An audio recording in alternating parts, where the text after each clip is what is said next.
شیخ عزت الحق سے دama برکاتهم العالیه او هغوی فرمایي چې انسان چې کله سحر لمونځ وکړي او دی د خپلو مسنون تسبیحاتو نه فارغ شي او چې کوم مسنون تسبیحات دي هغه ووایي سورت یاسین شریف ووایي او ښه خدای چې بنده اشراق وکړي اشار شي په خپله مسله باندې یا په جومات کې او یا که کور ته مړه شي دې ذکر اذکار او تلاوت وغیره کې مصروف بیا اشراق وکړي او چې کله دې د ده د ورځې معمولات شروع کېږي د ورځې معمولات دې د ځان سره دا سوچ وکړي او الله تعالی ته متوجه شي چې الله تبارک وتعالی زه جنت تر ماسپښینه پورې سم کوم هغه ټول به زه د ستا د رضا لپاره چې سم کوم یا الله کوم قدم چې ته د ستا د رضا لپاره د ستا د حکم خلاف ورزي ونه او بیا ځان سره دا آیت په توجه سره وکړي چې ان صلاتي ونسکي ومحیاي ومماتي لله رب العالمین زما مونځ او زما قرباني ومحیاي ومماتي زما عبادات او زما قرباني او زما خیر خیرات او صدقات ومحیاي زما ژوند او زما د ژوند هر لمحه زما د زندګۍ هر لمحه هر ساعت ومماتي دا دې چې زما مرګ لله رب العالمین هغه خاص د الله تعالی لپاره یا الله میرا جینا او میرا مرګ زما ژوند او زما مرګ او زما حیات او زما ممات او زما د ژوند هر لمحه او زما عبادت یا الله دا ټول د رضا لپاره او بیا د الله تعالی نه سوال وکړي چې الله څومره کارونه چې کوم ما خپل رضا نصیب او بیا د ورځې کوشش کوي چې ځان د الله تعالی د نافرمانۍ نه ساتي او بیا ماسپښین ځان سره بیا کینی او بدرې او بیا حساب وکړي چې نن مې څومره کارونه د الله د رضا وکړو په منځ کې خو چېرته خطا شوی نه یم خو په منځ کې خطا شوي په هغې د معافي وغواړي الله تعالی په معافۍ باندې ډېر خوشحالي په هغې د استغفار وکړي او الله تعالی نه سوال وکړي چې الله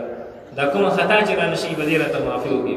او په راتلونکي ژوند کې مې الله د خپل نافرمانونو وساتي په دې مرض بیا دغه مشق شروع په دې مرض بیا دغه مشق وکړي په دې طریقې سره دې خپله د ورځې ابتدا کوي انشاءالله چې په ټوله ورځ کې چې د څومره کارونه کوي هغه ټول د ده لپاره عبادت دي او په هغه ټولو کې به د ده سره د الله تعالی مدد وي او په هغه ټولو کې به الله جل شانو دې د شیطان نه محفوظ کړي نو په صحیح نیت سره زموږ ستاسو ټول معمولات زموږ ستاسو صحیح د ژوند هغه د الله جل شانو د رضا هغه سبب ګرځېدی شي نو الله تبارک وتعالی زموږ ستاسو د نیکو اعمالو توفیق نصیب کړي آمین او زموږ ستاسو الله تبارک وتعالی شریعت ګڼټې ژوند د خپل رضا مطابق ګرځي د خپل نافرمانونه د الله تبارک وتعالی موږ تاسو سره امام بخاری رحمت الله علیه هغه عظیم شخصیت دی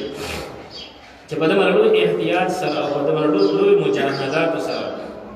او په دغه لوی عبادات سره هر حدیث لپاره غسل هر حدیث لپاره استخاره او برکات نفل په دې طریقې سره دا کتاب مبارک هغه مرتب کړی دی د دغه وجه نه تمام اهل حق او د تمام مسلمانانو او د تمام عرب او د عجم د دنیا د تمام علماء په دې خبره باندې اجماع ده چې اصح الکتب بعد کتاب الله الصحیح البخاری د الله تعالی د کتاب نه پس چې په ټولو کتابونو کې صحیح کتاب دی نو هغه د بخاری شریف کتاب دی دې کتاب ته الله جل شانه دومره عظیم مرتبه ورکړي او د دې لپاره امام بخاری رحمۃ اللہ علیہ ډېر مجاهدات هم کړي دي چې کوم مجاهدات راغلي کومې قربانۍ ورکړي دي دا کشته د غلا هغه خبره به تاسو د خپل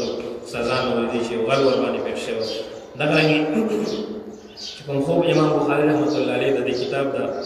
لیکلو نه مخکې لیدلی و دې د مخکې نه یو محقق عالم و لیکن د حدیثو په باب کې امام بخاري رحمت الله علیه دا کتاب لا نو لیکلی او خوب یې ولیدو چې د ټول جهان سردار محمود رسول الله مبارک صلی الله علیه وآله وسلم سره زه ولاړ یم نبي علیه السلام تشریف فرما دی او زه د نبي علیه السلام د مبارک جسم نه مچان شړم مچان ورته نږدې نه پرېږدم اگر چې د نبي علیه السلام دا معجزه ده چې په ژوند کې د پیغمبر صلی الله علیه وسلم په جسم مبارک باندې مچ هغه نه کېږي د نبي علیه السلام معجزه ده لیکن امام بخاري رحمت الله علیه دا خوب ولیدو او خوب یې خپل استاد ته بیان کړو او خپل استاد ته د تعبیر وکړو چې ته به د نبي علیه السلام احادیث مبارکه راجمع کړې الله به تاسو دا توفیق درکړي او د نبي علیه السلام د احادیثو نه به ته موضوعي احادیث او غلط احادیث او ضعیف احادیث هغه به چې کوم نه ته هغه بیل کړي او الله تبارک وتعالی به تاسو د یو صحیح کتاب هغه د لیکلو توفیق درکړي د هغې نه پس امام بخاري رحمت الله علیه دغه نیت وکړو د نبي علیه السلام د احادیث مبارکو د راجمع کولو او الله تبارک وتعالی